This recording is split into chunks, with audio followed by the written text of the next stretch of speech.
Bienvenidos a TMT Conversaciones. Vamos a charlar ahora con Micaela Sánchez Malcom, que es secretaria de Innovación Pública de la Nación. Micaela, ¿cómo va? Hola José, buenos días, ¿cómo estás?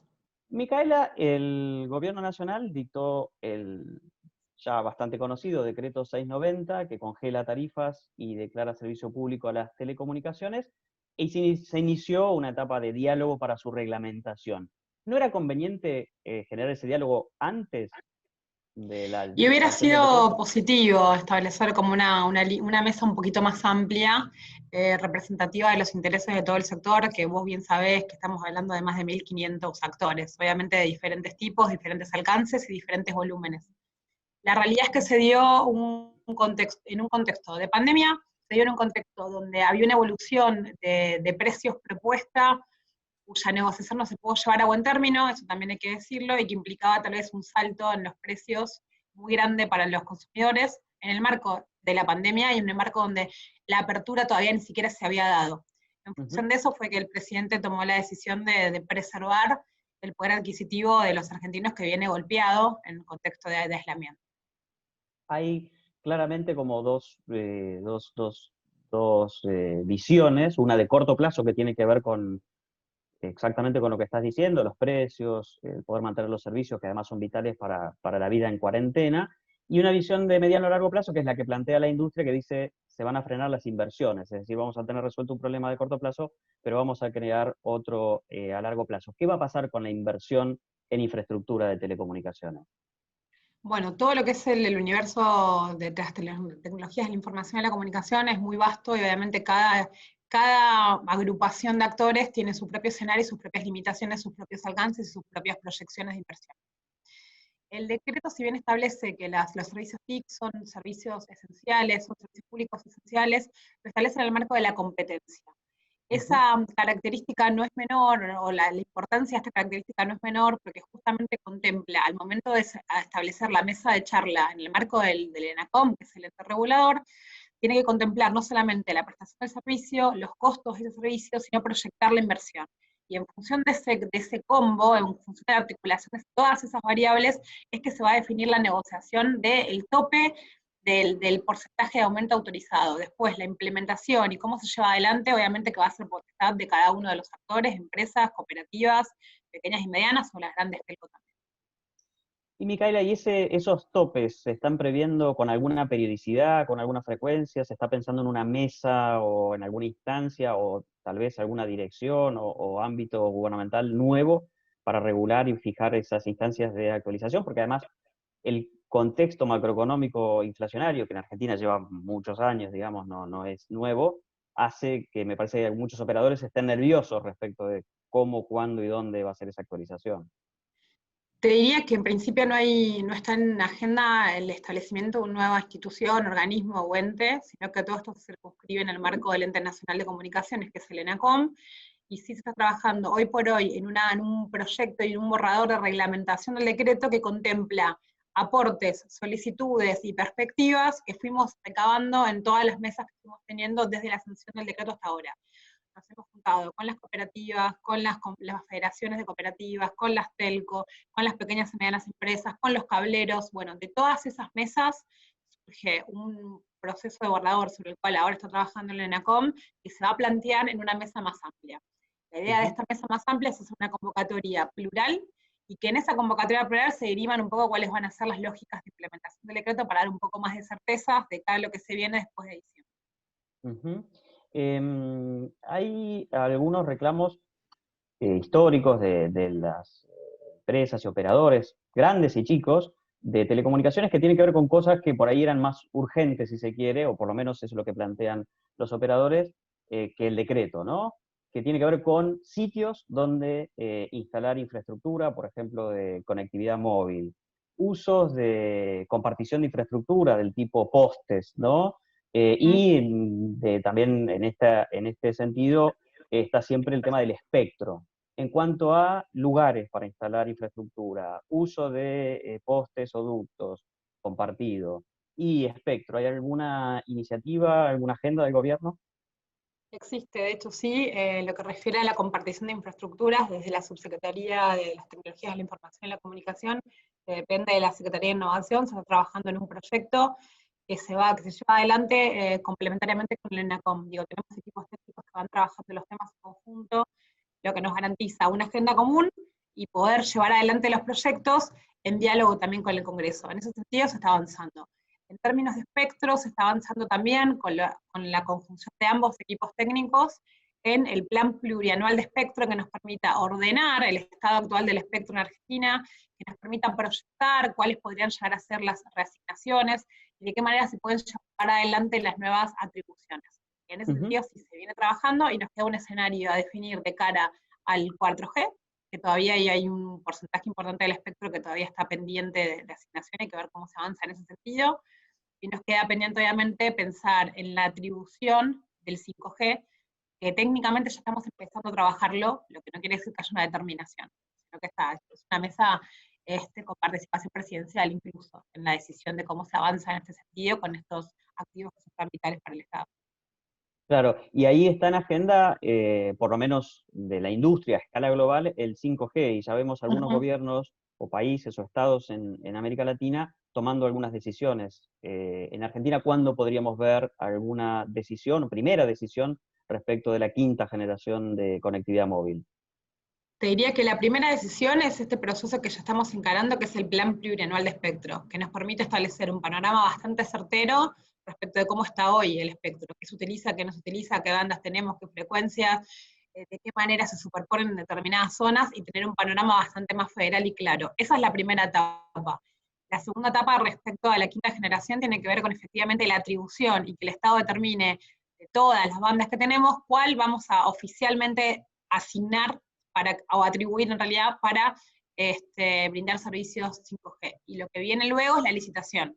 Pero para que pueda llevarse adelante la licitación tenemos que tener bien ordenado todo ese panorama sobre el cual ya venimos trabajando. El presidente presentó el Plan Conectar, ¿sí? ¿Cuál es la ambición del gobierno con esa iniciativa? Bueno, el Plan Conectar lo que hace es condensar diferentes líneas de trabajo que inician. Básicamente tiene 4 grandes componentes de inversión, pero en términos de política pública lo podemos circunscribir a dos grandes temas. Por un lado, reinvertir en políticas públicas que habían tenido bastante alcance, bastante penetración, y que a falta de inversión estatal, el uso y la permeabilidad empiezan cada vez a ser más defectuosos, y por otro lado, incorporar nuevas tecnologías. De cara a lo que tiene que ver con volver a invertir y volver a reflotar, tenemos la televisión digital abierta, por ejemplo, que es un servicio que es importante, que es fundamental en el interior, que permite incorporar señales particulares y locales, y sobre la cual estamos invirtiendo directamente en volver a poner en valor las radiobases y todo el esquema de antenas que conforman la red de televisión. En términos de poner en valor, estamos también trabajando con respecto al Centro Nacional de Datos, que es el centro donde se guardan todos los datos de la administración pública, ni más ni menos, y que también había tenido un financiamiento importante, lo estamos volviendo a poner en valor. Y en términos de incorporar nuevas tecnologías o nuevas líneas de inversión estatal, tenemos la red federal de fibra óptica. Esto es un híbrido porque implica, por un lado, la actualización de las placas y multiplicar por 10 la capacidad que tiene la red de brindar fibra óptica en términos mayoristas en todo el país. Eso en términos de actualización. Y en términos de incorporación de nuevos kilómetros, está trabajando con convenios con gran parte de las provincias del país que tienen entendidos de fibras provinciales que están oscuras, que no brindan servicio. Entonces, a partir de los convenios, lo que se establece es la incorporación de ARSAT como jugador, el establecimiento de nodos de conectividad, la inversión de las placas y la iluminación a partir de que también las redes provinciales nos cedan 3, 6 pares de pelos de fibra, dependiendo del convenio. Como última instancia, se está trabajando en la producción de un tercer satélite de la flota de los ARSAT, que tiene una tecnología nueva, que va a funcionar en banda Ka, y que además lo que va a permitir es dar internet de banda ancha, de calidad y de alta velocidad en zonas cordilleranas o de difícil acceso, y eso supone un incremento en la tecnología, una renovación de la tecnología, y poder brindar internet a zonas donde no llegaríamos de ninguna otra manera. ¿Cuál es la agenda de modernización del Estado? Digo, en el sentido de despapelización, digitalización de trámites, concentración en en una sola aplicación de los múltiples vínculos que los ciudadanos tenemos con el Estado. En ese sentido, que también está dentro de tu secretaría, ¿cuál es la agenda?